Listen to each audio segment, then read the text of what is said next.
Rotary club of ചെങ്ങന്നൂരിൻ്റെ ആഭിമുഖ്യത്തിൽ നടക്കുന്ന സത്രൻഗി മെറ്റോക്ലെ ഇന്നത്തെ അതിഥിയായി എത്തിച്ചേർന്നിരിക്കുന്നത് മധ്യ തിരുവിതാംകൂറിലെ പ്രശസ്ത ഡയബറ്റോളജിസ്റ്റായ ഡോക്ടർ അലക്സാണ്ടർ കോശിയാണ്. സ്വാഗതം. ഈ പ്രമേഹ രോഗം പാരമ്പര്യമാണെന്ന് പറയുന്നതിൽ കാര്യമുണ്ടോ? തീർച്ചയായും. ടൈപ്പ് 2 പ്രമേഹ രോഗം പാരമ്പര്യമായിട്ട് വളരെ ബന്ധപ്പെട്ടാണ് ഇരിക്കുന്നത്. ഒരു കുടുംബത്തിൽ ടൈപ്പ് 2 പ്രമേഹ രോഗികളുണ്ടെങ്കിൽ ആ കുടുംബത്തിലെ 20% കുട്ടികൾക്കും പ്രമേഹ രോഗം വരാം. മാതാവിനോ പിതാവിനോ പ്രമേഹ രോഗം ഉണ്ടെങ്കിൽ കുടുംബത്തിലെ 40% കുട്ടികൾക്കും പ്രമേഹ രോഗം വരാം. മാതാവിനോ പിതാവിനോ പ്രമേഹ രോഗം ഉണ്ടായിരിക്കുകയും മറ്റേയാൾ പ്രമേഹമുള്ള ഫാമിലിയിൽ നിന്നാണെങ്കിൽ 70% കുട്ടികൾക്കും പ്രമേഹ രോഗം വരാം. മാതാവിനും പിതാവിനും പ്രമേഹ രോഗം ഉണ്ടെങ്കിൽ 90% കുട്ടികൾക്കും വരാം. ഇത് നമ്മുടെ ജീനിൽ നിറച്ചിരിക്കുകയാണ്. ഒരു തോക്കിൽ എങ്ങനെ വെടിയുണ്ട നിറച്ചിരിക്കുന്നുവോ അത് ശത്രുവിനെ കാണുമ്പോൾ കാഞ്ചി വലിക്കുന്ന പോലെ തെറ്റായിട്ടുള്ള ജീവിതശൈലി ക്രമീകരണം കൊണ്ട്, അതായത് ആഹാരത്തിലെ ക്രമീകരണം തെറ്റായിട്ടെടുക്കുക, വ്യായാമം ചെയ്യാതിരിക്കുക, സ്ട്രെസ്ഫുൾ സിറ്റുവേഷൻ വരുന്ന ഈ വെളിയിലോട്ട് വരുന്നു. അങ്ങനെയാണ് ടൈപ്പ് 2 ഡയബറ്റീസ് ഉണ്ടാകുന്നത്. അപ്പം നമ്മൾ ചെറുപ്പം തൊട്ടേ നമ്മുടെ ഡയറ്റ് അനുസരിച്ച് കൺട്രോൾ ചെയ്ത് നിൽക്കാവുന്നുണ്ടെങ്കിൽ, പാരമ്പര്യം ഉണ്ടെങ്കിൽ തീർച്ചയായിട്ടും വളരെ നല്ലതാണ്. ഇത് നിയന്ത്രിക്കാൻ പറ്റുമോ? തീർച്ചയായിട്ടും. ഞാൻ എപ്പോഴും ചോദിക്കാറുണ്ട്, ഒരാളിനെ കാണുന്നുണ്ട് ചോദിക്കാറുണ്ട്, മറ്റേ ആളിന് ഡയബറ്റീസ് ഉണ്ടോ, ഫാമിലിയിലാണെങ്കിൽ അവിടെ എത്ര കുട്ടികളുണ്ട്, ആ കുട്ടികൾ എങ്ങനെയാണ് ഡയറ്റ് ചെയ്യേണ്ടതെന്നുള്ളതിൻ്റെ അവർക്ക് പറഞ്ഞു കൊടുക്കാറുണ്ട്. വളരെ ഇമ്പോർട്ടൻ്റ് ആണ്. അപ്പോൾ ഈ പ്രമേഹ രോഗം ഉണ്ടെന്ന് നമ്മൾ എങ്ങനെ നിർണ്ണയിക്കും? അതിൻ്റെ ആ അളവ് എത്രയാണ്? രക്തം പരിശോധിക്കുമ്പോൾ ഫാസ്റ്റിംഗ് സ്റ്റേറ്റിൽ 126 മില്ലിഗ്രാമിൽ കൂടുതലും, ആഹാരം കഴിച്ച് 2 മണിക്കൂറിന് ശേഷം 200 മില്ലിഗ്രാമിൽ കൂടുതലാണെങ്കിൽ പ്രമേഹ രോഗം ഉണ്ടെന്ന് നമുക്ക് നിർണ്ണയിക്കുന്നതിന് സാധിക്കും. അതുപോലെ തന്നെ 3 മാസത്തെ റിസൾട്ട് അറിയുന്ന HbA1c 7% കൂടുതലാണെങ്കിൽ പ്രമേഹ രോഗമുണ്ട് എന്ന് നിർണ്ണയിക്കുന്നതിന് സാധിക്കും. അപ്പം നമ്മൾ ഈ ആദ്യമേ മെഡിസിൻ സ്റ്റാർട്ട് ചെയ്തിട്ട് പിന്നെ ഇൻസുലിനിലേക്ക് പോകുന്ന അത് ഏതൊരു ലെവലിൽ വരുമ്പോഴാണ് ഇൻസുലിൻ സ്റ്റാർട്ട് ചെയ്യുന്നത്? അതോ ഇൻസുലിൻ സ്റ്റാർട്ട് ചെയ്ത് കഴിഞ്ഞിട്ട് പിന്നെ നമ്മൾ മെഡിസിൻ എടുക്കേണ്ട ആവശ്യമുണ്ടോ? ടൈപ്പ് 2 ഡയബറ്റീസാണ് ഇന്ന് ഏറ്റവും പ്രധാനമായിട്ടും നമ്മുടെ നാട്ടിലുള്ളത്. 90% ആളുകൾക്കും ടൈപ്പ് 2 ഡയബറ്റീസാണ്. അതിൻ്റെ ആദ്യത്തെ ചികിത്സ എന്ന് പറയുന്നത് ജീവിതശൈലിയിലുള്ള ക്രമീകരണമാണ്. ആഹാരത്തിലുള്ള ക്രമീകരണം, വ്യായാമം, ഇത് രണ്ടുമാണ് ഏറ്റവും പ്രധാനം. അത് രണ്ടും ചെയ്തു കഴിഞ്ഞതിന് ശേഷം ഒരു നല്ല ശതമാനം ആളുകൾക്കും പ്രമേഹ രോഗം നിയന്ത്രിക്കാൻ സാധിക്കും. സാധിച്ചില്ല എങ്കിൽ ടാബ്ലറ്റ്സ് തുടങ്ങും. അതിലും കൺട്രോൾ അല്ലെങ്കിൽ ഇൻസുലിൻ തുടങ്ങും. ഇൻസുലിൻ തുടങ്ങുന്നതിന് പല പ്രത്യേക ഇൻഡിക്കേഷൻസ് ഉണ്ട്. അങ്ങനെയുള്ളവർക്ക് മാത്രമേ തുടങ്ങും. ഡോക്ടർ, ഈ ടൈപ്പ് 2 എന്ന് പറയുമ്പോൾ എത്ര തരം ഡയബറ്റീസ് ഉണ്ട്? ഡയബറ്റീസ് പ്രധാനമായിട്ടും 4 തരത്തിലുണ്ട്. ഒന്ന് ടൈപ്പ് 1 ഡയബറ്റീസ്. കുട്ടികളിൽ കാണുന്ന ഡയബറ്റീസാണ് ടൈപ്പ് 1 എന്ന് പറയുന്നത്. വിവിധ രോഗങ്ങളാൽ പാൻക്രിയാസിൻ്റെ ബീറ്റ കോശങ്ങൾക്ക് കേടുപാട് സംഭവിച്ചതിന് ശേഷം ഇൻസുലിൻ ഉണ്ടാകാതിരിക്കുന്ന കണ്ടീഷൻ. അത് സാധാരണ ഒരു 5% മാത്രമേ നമ്മുടെ നാട്ടിലുള്ളൂ. വെസ്റ്റേൺ കൺട്രീസിലാണെങ്കിൽ 15% വരെ ഉണ്ട്. പിന്നെ നേരത്തെ ഞാൻ പറഞ്ഞ ടൈപ്പ് 2 90%ഉം ടൈപ്പ് 2 ഡയബറ്റീസാണ്. ഇതുകൂടാതെ സ്ത്രീകൾക്ക് ഗർഭകാലത്ത് ഡയബറ്റീസ് ഉണ്ടാകും. അതിന് ജെസ്റ്റേഷണൽ ഡയബറ്റീസ് എന്ന് പറയുന്നു. വളരെ ചുരുക്കമായിട്ട് നമ്മുടെ ശരീരത്തിലെ ചില വേറെ ഹോർമോൺസിൻ്റെ തെറ്റായ പ്രവർത്തനങ്ങൾ കൊണ്ടും ട്യൂമേഴ്സ് കൊണ്ടും വരാം. അത് സെക്കൻഡറി ഡയബറ്റീസ് എന്ന് പറയും. അതിന് ആ ചികിത്സ കൊടുത്തു കഴിഞ്ഞാൽ അത് പരിപൂർണമായിട്ട് മാറ്റാൻ സാധിക്കുന്നതാണ്. അങ്ങനെ 4 തരം ഡയബറ്റീസ് ഉണ്ട് എന്ന് വേണമെങ്കിൽ പറയാം. ഈ കുട്ടികളുണ്ടാകുന്ന ടൈപ്പ് 1 ഡയബറ്റീസിൻ്റെ ലക്ഷണങ്ങൾ എന്തൊക്കെയാണ്? നമ്മളതെങ്ങനെ മനസ്സിലാക്കും? ടൈപ്പ് 1 ഡയബറ്റീസിന് പ്രധാനമായിട്ടും മൂത്രം കൂടുതലായിട്ട് പോവുക, നല്ല വിശപ്പ് കൂടുതലായിട്ട് അനുഭവപ്പെടുക, അതുപോലെ തന്നെ അവരുടെ തൂക്കം കുറയുക, ഇങ്ങനെയുള്ളതാണ് ഏറ്റവും കൂടുതൽ. ധാരാളം വെള്ളം കുടിക്കണമെന്ന് തോന്നുക, പോളിയൂറിയ, പോളിഡിപ്സിയ, പോളിഫാജി എന്നാണ് പറയുന്നത്. ധാരാളം വെള്ളം കുടിക്കുക, ധാരാളം മൂത്രം പോവുക, വലിയ വിശപ്പ് അനുഭവപ്പെടുക, തൂക്കം കുറയ്ക്കുക. ഇത് 4 ക്ലാസിക്കലായിട്ടുള്ള ടൈപ്പ് 1 ഡയബറ്റീസിൻ്റെ ലക്ഷണം. ഡോക്ടർ, പ്രമേഹ രോഗത്തിൻ്റെ സങ്കീർണതകൾ എന്തെല്ലാമാണ്? പ്രമേഹ രോഗം ഇന്ന് രക്തക്കുഴലിൻ്റെ അസുഖമായിട്ടാണ് അറിയപ്പെടുന്നത്. നമ്മുടെ ശരീരത്തിലെ ചെറിയ രക്തക്കുഴലിനെയും വലിയ രക്തക്കുഴലിനെയും പ്രമേഹ രോഗം ബാധിക്കാം. ചെറിയ രക്തക്കുഴലിനെ ബാധിക്കുന്നതാണ് കണ്ണുകളെ ബാധിക്കുന്ന റെറ്റിനോപ്പതി, അതുപോലെ വൃക്കകളെ ബാധിക്കുന്ന നെഫ്രോപ്പതി, കാലിലെ നരമ്പുകളെ ബാധിക്കുന്ന ന്യൂറോപ്പതി. വലിയ രക്തക്കുഴലിനെ ബാധിക്കുന്നതാണ് ബ്രെയിനിനെ ബാധിക്കുന്ന മസ്തിഷ്ക ആഘാതം അല്ലെങ്കിൽ പക്ഷാഘാതം.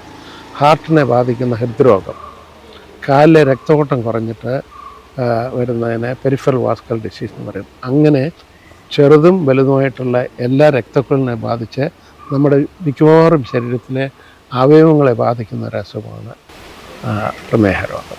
പ്രമേഹ രോഗം നമുക്ക് എങ്ങനെ നിയന്ത്രിക്കാൻ ഒക്കും?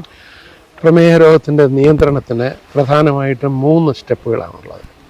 1 ആഹാരത്തിലെ ക്രമീകരണം, 2 വ്യായാമം, 3 റെഗുലർ ചെക്കപ്പും മരുന്നുകളും. ആഹാരത്തിലെ ക്രമീകരണം എന്ന് പറയുമ്പോൾ അതിനെ 3 തരമായിട്ട് നമുക്ക് ഇഷ്ടം പോലെ കഴിക്കാവുന്നത്, ഒട്ടും കഴിക്കാൻ പാടില്ലാത്തത്, മിതമായി കഴിക്കാവുന്നത്. ഇഷ്ടം പോലെ കഴിക്കാവുന്നത് എല്ലാ പച്ചക്കറികളും, ഇലവർഗ്ഗങ്ങളായിട്ടുള്ള എല്ലാ ഇലവർഗ്ഗങ്ങളും, വെണ്ടയ്ക്ക, പാവയ്ക്ക, വഴുതനങ്ങ ഇങ്ങനെയുള്ളതെല്ലാം നമുക്ക് ഇഷ്ടം പോലെ കഴിക്കാനായിട്ട് സാധിക്കും. മിതമായി കഴിക്കാവുന്നത് അരിയാഹാരം, ഗോതമ്പ്, മഞ്ഞപ്പുല്ല്, അങ്ങനെയുള്ള മില്ലറ്റ്സ്, ഇതെല്ലാം മിതമായി കഴിക്കാം. ഒട്ടും കഴിക്കാൻ പാടില്ലാത്തത് മധുരമുള്ള പഞ്ചസാര, ശർക്കര, തേൻ, ജാം, ബേക്കറി ഐറ്റംസ്, ഇതൊന്നും കഴിക്കാൻ പാടില്ല. ഫ്രൂട്ട്സിൽ കഴിക്കാവുന്നതുകൊണ്ട് കഴിക്കാൻ പാടില്ലാത്തതുണ്ട്. കഴിക്കാവുന്ന ഫ്രൂട്ട്സ് എന്ന് പറയുന്നത് ഓറഞ്ച്, പ്രത്യേകിച്ച് മുസംബി ഓറഞ്ച്, ആപ്പിള്, പേരയ്ക്ക, കിവി ഫ്രൂട്ട്, അവക്കാഡോ ഫ്രൂട്ട്, ഇതെല്ലാം കഴിക്കാം. കഴിക്കാൻ പാടില്ലാത്തത് സാധാരണ എല്ലാവരും കഴിക്കുന്ന പഴം, ഏത്തപ്പഴം, മാങ്ങ, മുന്തിരി, ഇങ്ങനെയുള്ളത്. ഇതാണ് ആഹാരം.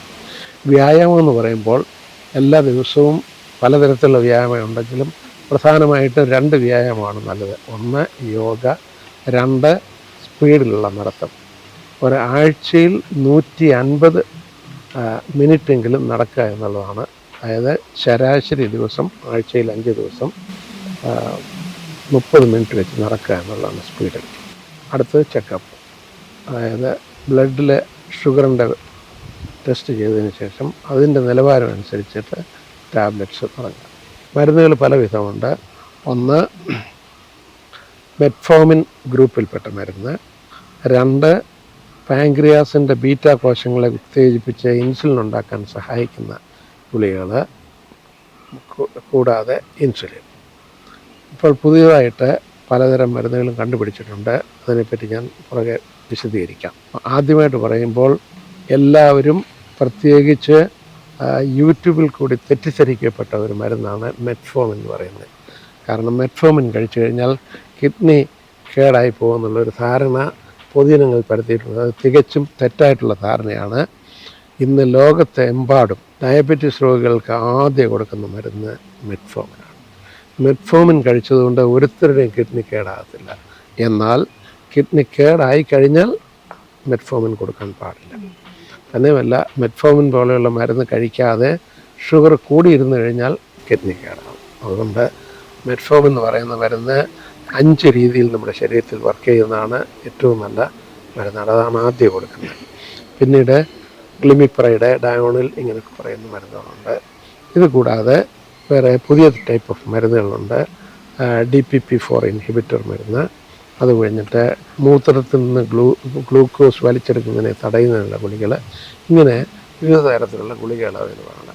അടുത്തത് ഇൻസുലിൻ. ഇതാണ് ഓരോ രോഗിക്കും അതിൻ്റെ ആവശ്യമനുസരിച്ച് ഡോക്ടർമാർ പ്രിസ്ക്രൈബ് ചെയ്യുന്നതായിരിക്കും. ഡോക്ടറെ, ഈ ഇൻസുലിനോടൊപ്പം പലരും ഗുളികകളും കഴിക്കാറുണ്ട്. അതിൻ്റെ ആവശ്യമുണ്ടോ? എല്ലാ രോഗികളും എന്നോട് വന്ന് ചോദിക്കുന്നൊരു ചോദ്യമാണ്. ഇൻസുലിനോടൊപ്പം ഗുളികൾ കഴിക്കുന്നതിൻ്റെ ശാസ്ത്രീയ വശം എപ്പോഴും ഞാൻ വിശദീകരിച്ച് കൊടുക്കാറുണ്ട്. കാരണം ഡയബറ്റീസ് രോഗത്തിന് 8 തകരാറുകളുണ്ട്. ഈ 8 തകരാറുകളും പരിഹരിച്ചെങ്കിൽ മാത്രമേ സമഗ്രമായിട്ടുള്ള ചികിത്സ കൊടുക്കുന്നതിന് നമുക്ക് സാധിക്കുകയുള്ളൂ. ഒന്നാമത്തെ ഡിഫക്റ്റ് എന്ന് പറയുന്നത് പാങ്ക്രിയാസിൻ്റെ ബീറ്റാ സെൽസിൻ്റെ ഡിഫക്റ്റ്. ഇൻസുലിൻ ഉണ്ടാകാതെ ഇരിക്കുക, അല്ലെങ്കിൽ ഇൻസുലിൻ ശരിക്കും പ്രവർത്തിക്കാതെ ഇരിക്കുക. രണ്ടാമത്തെ ഡിഫക്റ്റ് എന്ന് പറയുന്നത് ആൽഫ സെൽ, പാങ്ക്രിയാസിൻ്റെ തന്നെ ആൽഫ സെല്ലിൽ ഗ്ലൂക്കഗോൺ എന്ന് പറയുന്ന ഹോർമോൺ കൂടുതലായിട്ടുണ്ടാകുക. ഗ്ലൂക്കഗോൺ എന്ന് പറയുന്ന ഇൻസുലിന് എതിരായിട്ട് വർക്ക് ചെയ്യുന്ന ഹോർമോണാണ്. അപ്പം ഗ്ലൂക്കഗോൺ കൂടിയാൽ ഷുഗർ കൂടും. മൂന്നാമത്തെ തകരാറെന്ന് പറയുന്നത് ലിവറിൻ്റെ തകരാറ്. ലിവറിൽ നിന്നും കൂടുതൽ ഗ്ലൂക്കോസ് രക്തത്തിലേക്ക് വരുന്ന തകരാറ്. നാലാമത്തേത് ഇൻഡസ്റ്റൈൻ്റെ ഡിഫക്റ്റ്. ഇൻഡസ്റ്റൈൻ ഇൻഗ്രിറ്റിൻ എന്ന് പറയുന്നൊരു ഹോർമോൺ ഉണ്ടാക്കുന്നുണ്ട്. ആ ഹോർമോണിൻ്റെ കുറവ് മൂലവും ഡയബറ്റീസ് രോഗം ഉണ്ടാക്കുക. അഞ്ചാമത്തേത് നമ്മുടെ ഫാറ്റ്, കൊഴുപ്പിൻ്റെ തെറ്റായിട്ടുള്ള വിഘടനം കൊണ്ട് ഷുഗർ കൂടാം. 6 വൃക്കകൾ ഗ്ലൂക്കോസ് കൂടുതൽ അമിതമായിട്ട് വലിച്ചെടുത്ത് കഴിഞ്ഞാൽ വരാം. 7 മസിൽസ് ശരിയായിട്ടുള്ള രീതിയിൽ ഗ്ലൂക്കോസ് ഉപയോഗിച്ചില്ലെങ്കിൽ ഷുഗർ കൂടാം. 8 ബ്രെയിൻ്റെ ഡിഫക്റ്റ്, ബ്രെയിനിൽ ഉള്ള ചില സംവേദന ശേഷിക്കുള്ള ട്രാൻസ്മിറ്റേഴ്സിൻ്റെ ഡിഫക്റ്റ് കൊണ്ടും വരാം. പ്രത്യേകിച്ച് വിശപ്പിനെ നിയന്ത്രിക്കാൻ വയ്യാത്ത രീതിയിൽ വന്നിട്ട് കൂടുതൽ ആഹാരം കഴിച്ചു കഴിഞ്ഞാലും ഷുഗർ കൂടാം. അങ്ങനെ ഈ 8 തകരാറുകളുണ്ട്. ഈ 8 തകരാറും പരിഹരിക്കണമെങ്കിൽ പല മരുന്നുകളും വേണം. ഫോർ എക്സാമ്പിൾ, ഇൻസുലിന് ഒറ്റ തകരാറേ പരിഹരിക്കുള്ളൂ, ബീറ്റാ സെൽ ഇൻസുലിൻ ഉണ്ടാക്കാത്തത്. മെറ്റ്ഫോമിൻ എന്ന് പറയുന്ന ഗുളിക 3 തകരാറുകൾ പരിഹരിക്കും. കാരണം ലിവറിൽ നിന്ന് ഗ്ലൂക്കോസ് വലിച്ചെടുക്കുന്നതിനെ തടയും, പിന്നെ കൊഴുപ്പിൻ്റെ തെറ്റായിട്ടുള്ള വീക്ഷണത്തെ തടയും. അങ്ങനെ ഉണ്ട്. പിന്നെ കൂടാതെ ഇൻഗ്രിറ്റ് എന്ന് പറയുന്നത് ഇൻഡസ്ട്രിയിൽ നിന്ന് പിന്നെ ഇൻഗ്രിറ്റിൻ കുറയുന്നതിനെ തടയും. അങ്ങനെ ഇൻഗ്രിറ്റിനും ബേസ്ഡ് ട്രീറ്റ്മെൻറ്റ്, അതിന് DPP-4 എന്ന് പറയും. അതും മെറ്റ്ഫോമിനും കൂടെ കമ്പൈൻ ചെയ്ത് കഴിഞ്ഞാൽ 6 തകരാറും പരിഹരിക്കാൻ സാധിക്കും. ഇൻസുലിൻ ഒരു തകരാറ് പരിഹരിക്കും. അപ്പോൾ മിക്കവാറും എല്ലാം പരിഹരിക്കാൻ പറ്റും. എന്നിട്ടും കൺട്രോൾ ഇല്ലാത്തവർക്ക് വൃക്കയിൽ നിന്നും കൂടുതൽ ഗ്ലൂക്കോസ് വലിച്ചെടുക്കുന്നതിനെ തടയുന്ന ഗുളികകളും കൊടുക്കാറുണ്ട്. അങ്ങനെ ഇതെല്ലാം പരിഹരിച്ചെങ്കിൽ മാത്രമേ സമഗ്രമായിട്ടുള്ള ചികിത്സ സാധ്യമാകൂ. ഈ പഞ്ചസാരയ്ക്ക് പകരമായി നമ്മൾ ഉപയോഗിക്കുന്ന മറ്റ് വസ്തുക്കളുണ്ടല്ലോ, അത് ഉപയോഗിക്കുന്നതുകൊണ്ട് ഓക്കെ, പഞ്ചസാരയ്ക്ക് പകരമായിട്ട് ഉപയോഗിക്കാവുന്ന പല സാധനങ്ങളുമുണ്ട്. ഒന്ന് സാക്കറിൻ, അസ്പാർട്ടമീൻ, സുക്രലോസ്, ഇതെല്ലാം ഷുഗറിനേക്കാളും 10 മടങ്ങുകൾ മധുരമുള്ളതാണ്, എന്നാൽ കാലറി ഇല്ലാത്തതാണ്.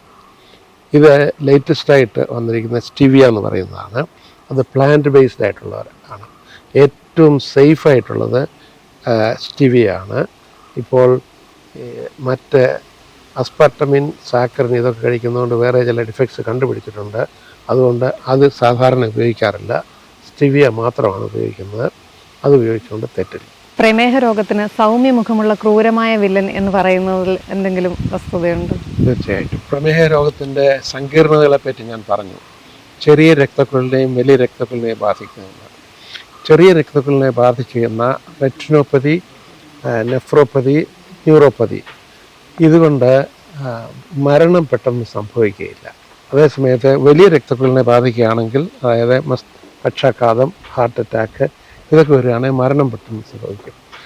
ചെറിയ രക്തക്കുഴലിനെ ബാധിക്കുന്നത് കൊണ്ട് കണ്ണ് കാണാതെ വയ്യുക, വൃക്കകളുടെ പ്രവർത്തനം നിലയ്ക്കുക, ഇങ്ങനെയൊക്കെ വരുമ്പോൾ നമ്മുടെ ദൈനംദിന ജീവിതം വളരെ ദുഷ്കരമാണ്. ഒരു കാലത്തെ ആളുകൾ അല്പം ഷുഗറൊക്കെ ഉണ്ടെന്ന് പറയുന്ന ഒരു സ്റ്റാറ്റസ് സിമ്പിളായിട്ട് പറഞ്ഞുകൊണ്ടിരിക്കുമായിരുന്നു.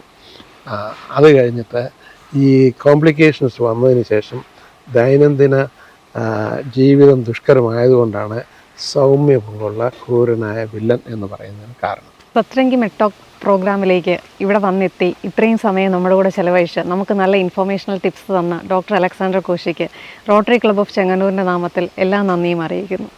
Thank you. You are welcome.